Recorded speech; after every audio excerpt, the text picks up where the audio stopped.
Santapan Harian, Jumat 5 Juni 2026.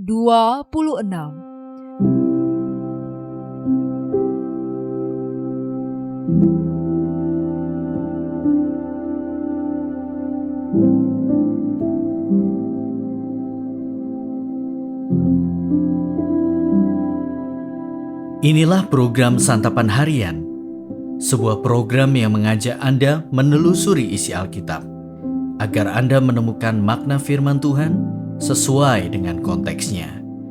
Santapan Harian tertuju bagi Anda yang ingin memiliki kehidupan rohani yang segar, kuat, dan sigap. Hari ini kita akan membaca 1 Korintus pasalnya yang ke-12, ayat 12 hingga ayatnya yang ke-31. Namun sebelumnya, mari kita berdoa. Ya Bapa, terangilah mata hati kami melalui firman-Mu hari ini. Biarlah setiap kata yang kami dengar menghidupkan pengharapan baru. Teguhkan iman kami untuk tetap setia kepadamu. Di dalam cinta Putra-Mu yang kudus, Yesus Kristus, kami memohon. Amin. 1 Korintus 12 ayat 12-31. Sebab sama seperti tubuh itu satu dan anggota-anggotanya banyak, dan semua anggota tubuh itu sekalipun banyak merupakan satu tubuh, demikian pula Kristus. Sebab dalam satu roh kita semua, baik orang Yahudi maupun orang Yunani, baik budak maupun orang merdeka telah dibaptis menjadi satu tubuh, dan kita semua diberi minum dari satu roh. Sebab tubuh juga tidak terdiri atas satu anggota, tetapi atas banyak anggota. Andai kata kaki berkata, karena aku bukan tangan, aku tidak termasuk tubuh, jadi benarkah ia tidak termasuk tubuh? Andai kata telinga berkata, karena aku bukan mata, aku tidak termasuk tubuh, jadi benarkah ia tidak termasuk tubuh? Andai kata tubuh seluruhnya adalah mata, di manakah pendengaran? Andai kata seluruhnya adalah telinga, di manakah penciuman? Namun Allah telah memberikan kepada anggota masing-masing secara khusus suatu tempat pada tubuh seperti yang dikehendakinya. Andai kata semuanya adalah satu anggota, di manakah tubuh? Memang ada banyak anggota tetapi hanya satu tubuh. Jadi mata tidak dapat berkata kepada tangan, aku tidak membutuhkan engkau.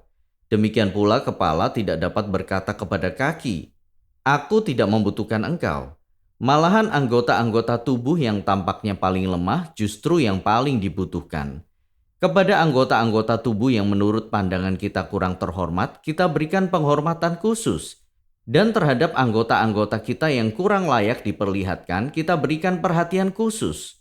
Hal itu tidak dibutuhkan oleh anggota-anggota kita yang layak diperlihatkan. Allah telah menyusun tubuh kita begitu rupa sehingga kepada anggota-anggota yang tidak mulia diberikan penghormatan khusus.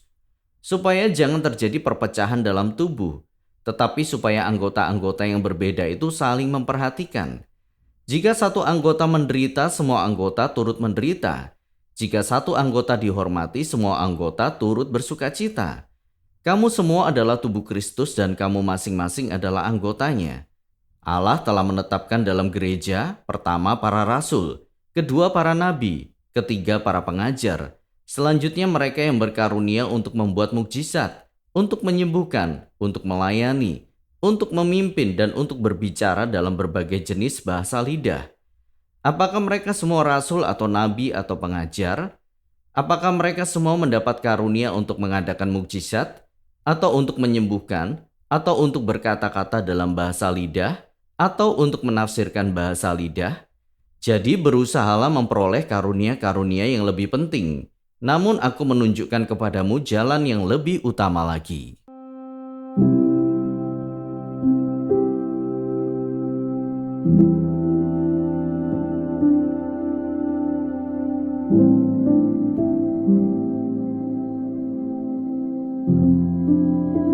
Sahabat Scripture Union Indonesia, apakah kita pernah membayangkan seluruh anggota tubuh kita terdiri dari mata saja?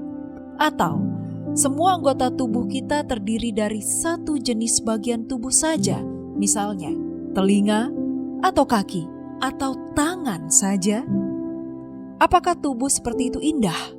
Atau justru tidak elok, bahkan mengerikan? Rasul Paulus memakai analogi tubuh manusia untuk menggambarkan tubuh Kristus. Lebih lanjut, Paulus memaparkan bahwa anggota tubuh terdiri dari berbagai macam bagian dan semuanya diciptakan dengan tujuan berbeda-beda. Namun, masing-masing sama pentingnya. Justru anggota tubuh yang berbeda-beda itu sesuai dengan fungsinya masing-masing. Itulah yang membentuk tubuh. Demikian juga dengan tubuh Kristus atau gereja. Terdiri dari anggota yang berbeda-beda, peran yang berbeda, tetapi sama penting dalam membentuk tubuh Kristus menjadi indah. Bagaimana caranya agar anggota tubuh Kristus yang berbeda-beda itu menciptakan keindahan? Pertama, merayakan perbedaan. Perbedaan bukan sesuatu yang membuat kita terpisah atau tidak dapat bersatu. Perbedaan itu hal yang perlu dirayakan karena di dalamnya justru kita melihat keindahan, bahkan keajaiban ketika perbedaan itu berjalan bersama dengan harmonis. Tuhan tidak menghendaki kita seragam, tetapi bersatu meskipun berbeda. Perbedaan membuat kita saling menopang dan saling melengkapi. Karena itu perbedaan harus dirayakan. Kedua, saling memperhatikan. Jika ada anggota tubuh Kristus yang lemah dan rentan, merekalah yang justru harus diberi perhatian lebih. Keindahan dalam tubuh Kristus terjadi ketika kita berempati, saling merasakan penderitaan dan sukacita. Keindahan akan terjadi bukan ketika kita meminta diutamakan, melainkan ketika kita saling mengutamakan satu dengan yang lain. Sudahkah kita berfungsi sesuai dengan peran kita sebagai anggota tubuh Kristus?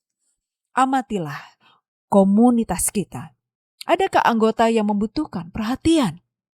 Lakukanlah tindakan baik untuk memperhatikan dan mengutamakan mereka.